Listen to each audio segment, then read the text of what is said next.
welcome to my channel. Today I have yet another unboxing video and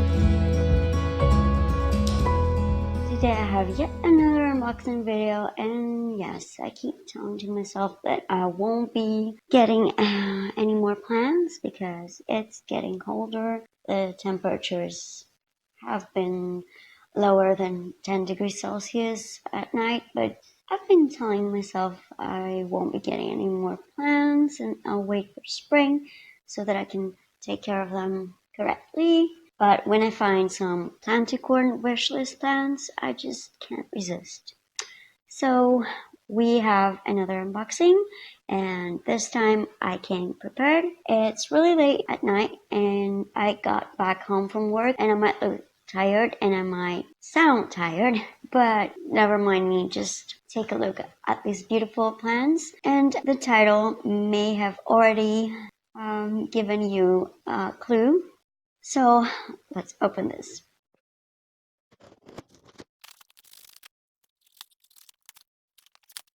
The plants came from e-geoponia.gr, a nursery in southern Greece, in Crete.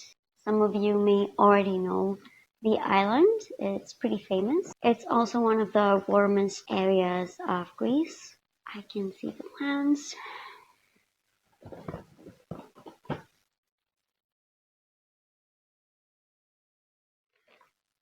So the first plant, I know exactly what it is because, as you can see, it's wrapped in this clear green plastic box, which I've already mentioned how much I like it because it keeps plants safe and happy, I think. But at the same time, I just don't like it because it's plastic. But I'm going to be reusing this, so. And this is, I was expecting to be much smaller.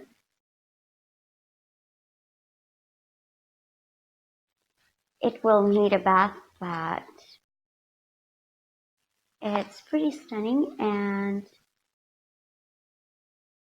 these species are actually very, very ancient.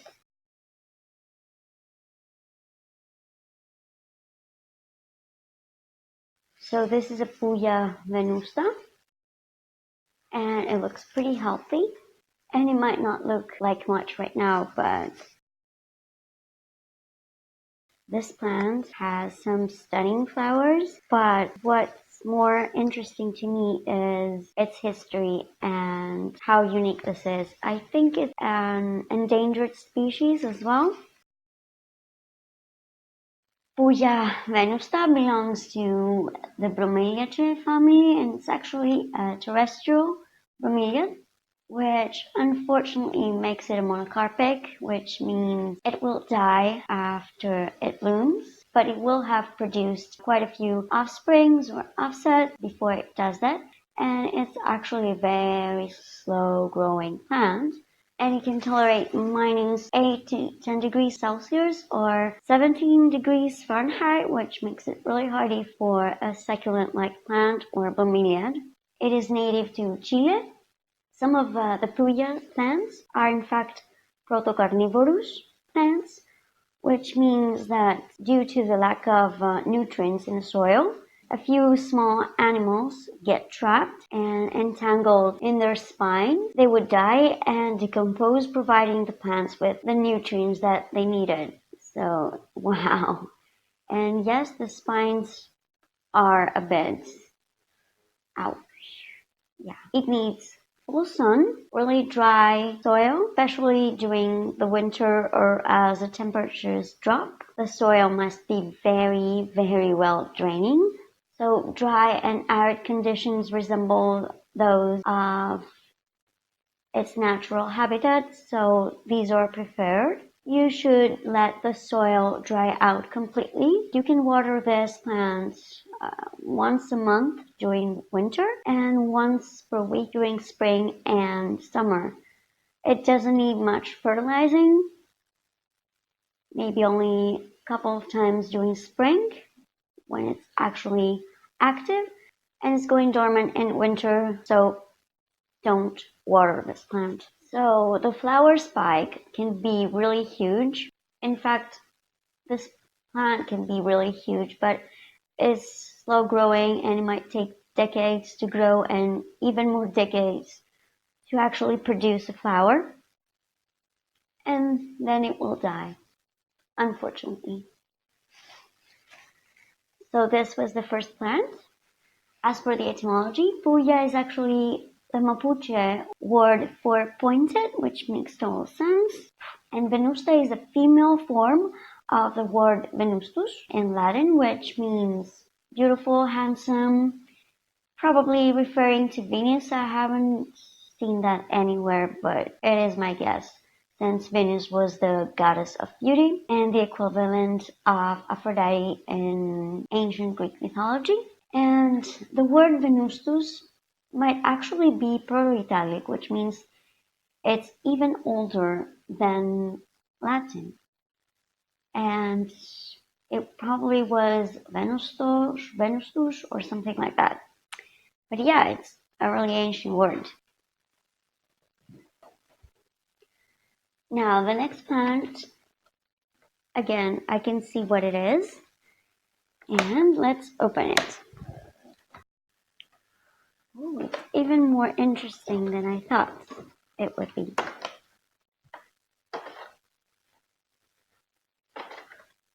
Soil. I have to clean up.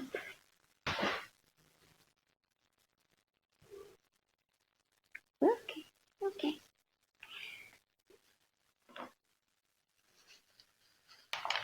This plant is really interesting to me because it's supposedly endemic to the Mediterranean region from, as you may already know, I'm from, but I've never seen it.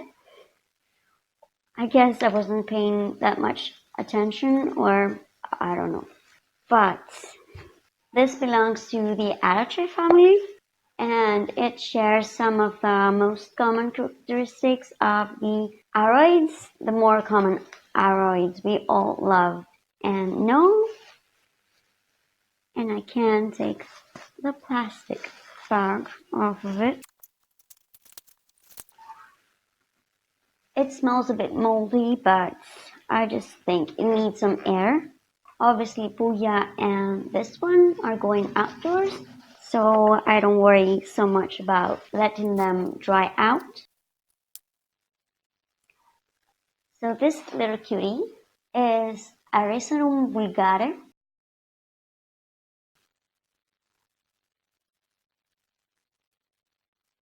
And the leaves are leathery, much more interesting. And the stems have patterns that kind of remind me of the Alocasia zebrina, with which is actually cousins.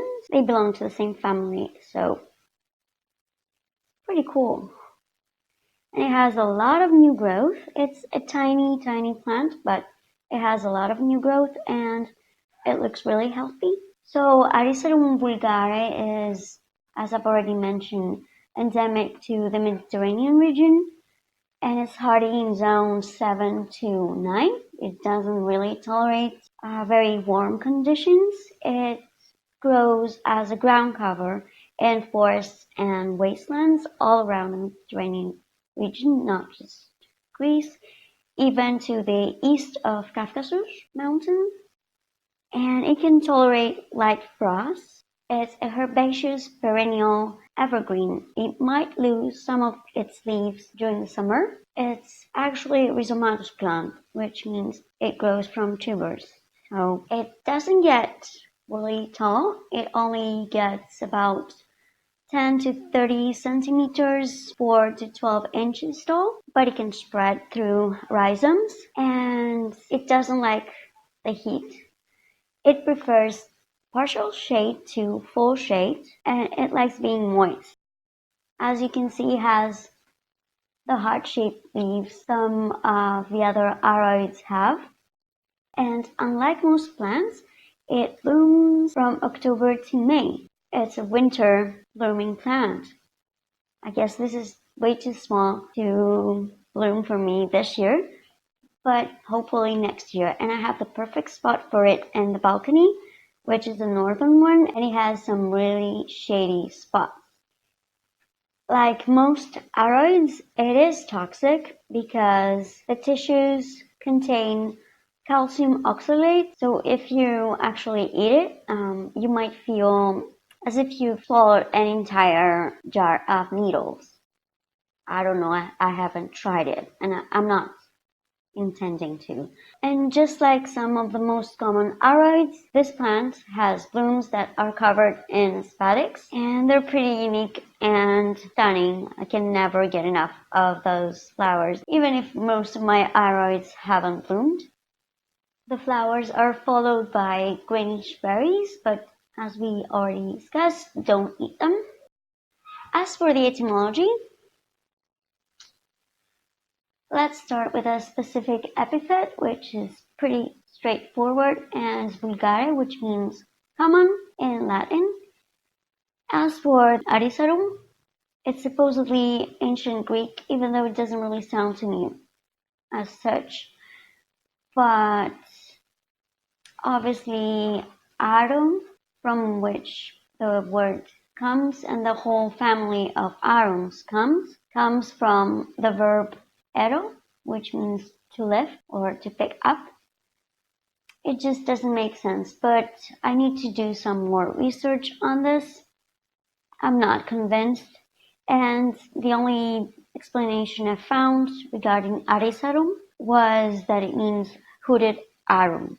But it kind of makes sense because since this plant was endemic to the Mediterranean region, the word itself might be so old that it's lost in time.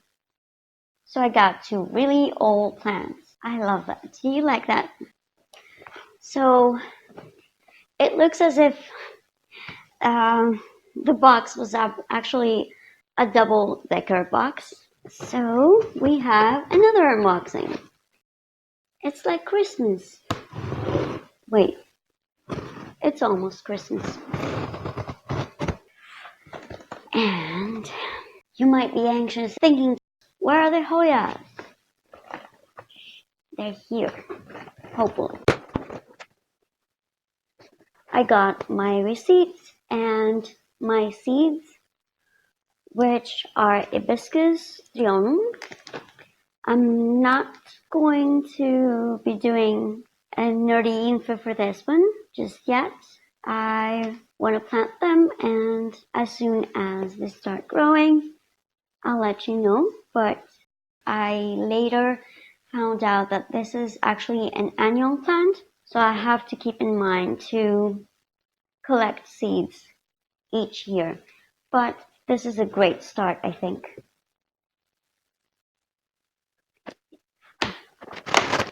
This is one of the Hoyas.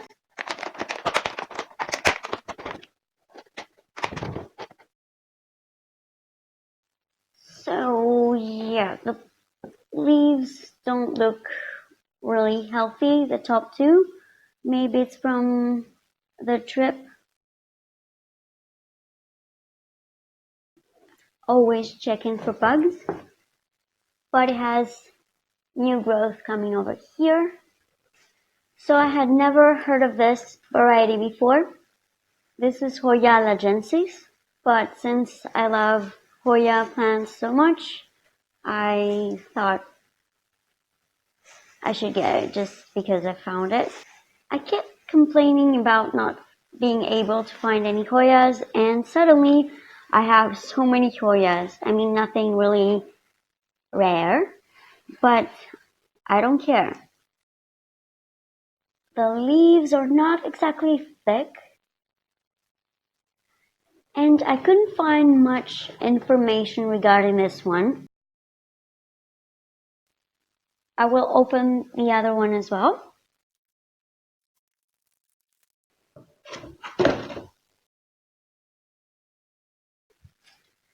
And this is Hoya Lobby, dark red. I couldn't find much on these Hoyas. I'm trying not to make a mess. So far, so good. The leaves are like cardboard, and I'm not happy with its health, to be honest. But it has new growth.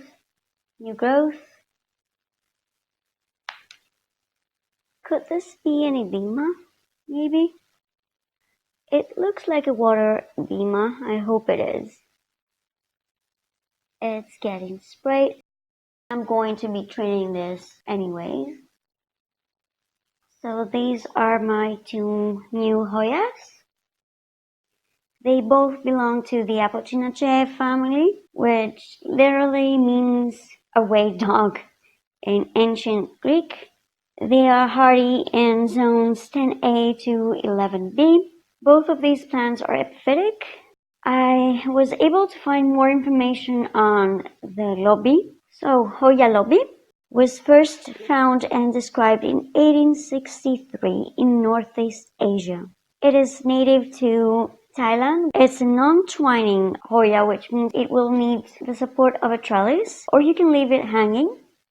It can get quite big, up to 3 meters or 10 feet tall or long, depending whether you are going to train it on a trellis or leave it hanging. It obviously needs a light, airy, and well-draining soil, but keep it moist, just not waterlogged. It loves bright and direct sun and or partial shade. It has mildly fragrant, dark red, almost black flowers that can last up to 10 days, and it can actually bloom all year round. As for the etymology of lobe, this has been a very interesting research. As for the etymology of Hoya lagensis, let's start with the specific epithet first. Alagense is a fairly simple one. It refers to the Alag River area in Mindoro, Philippines. It's obviously native to Philippines. It has fragrant flowers as well.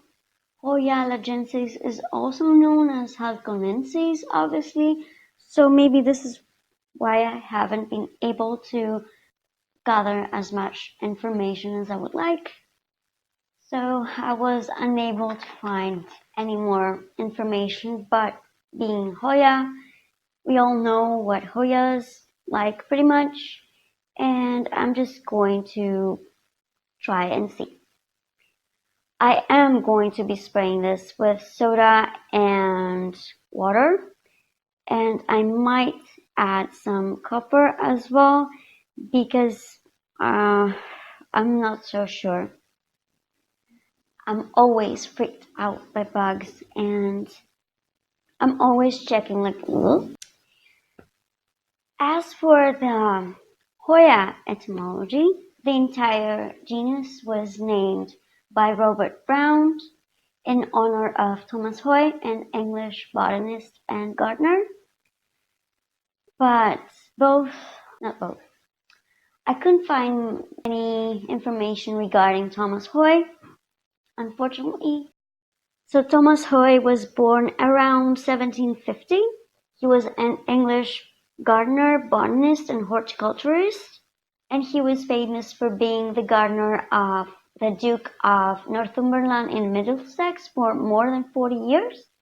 He was also a fellow of the Linnean Society of London, to which he presented and described a lot of plants, mostly from the Australian region, and he became really famous for that.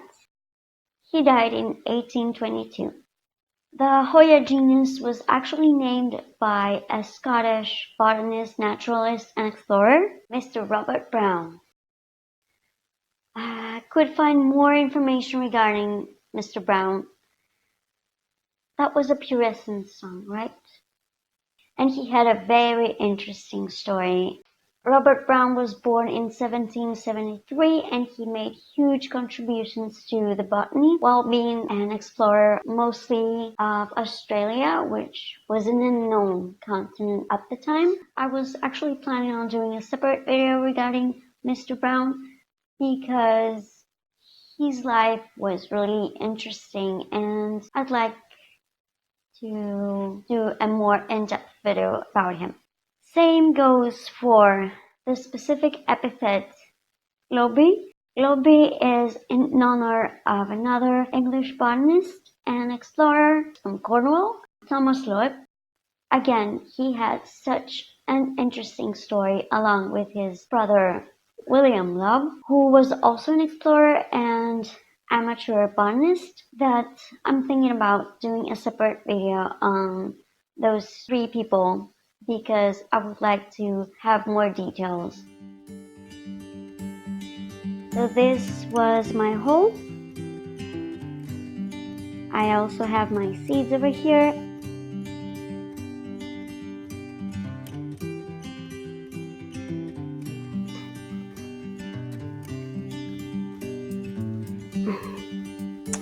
Oh.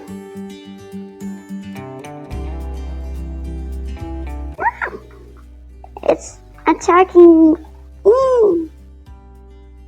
Okay, now I can see why this is a carnivorous plant. Yes, it is. Or it can be, anyway. Anyway, I do hope you've enjoyed this video. And until next time, keep on dreaming. Bye!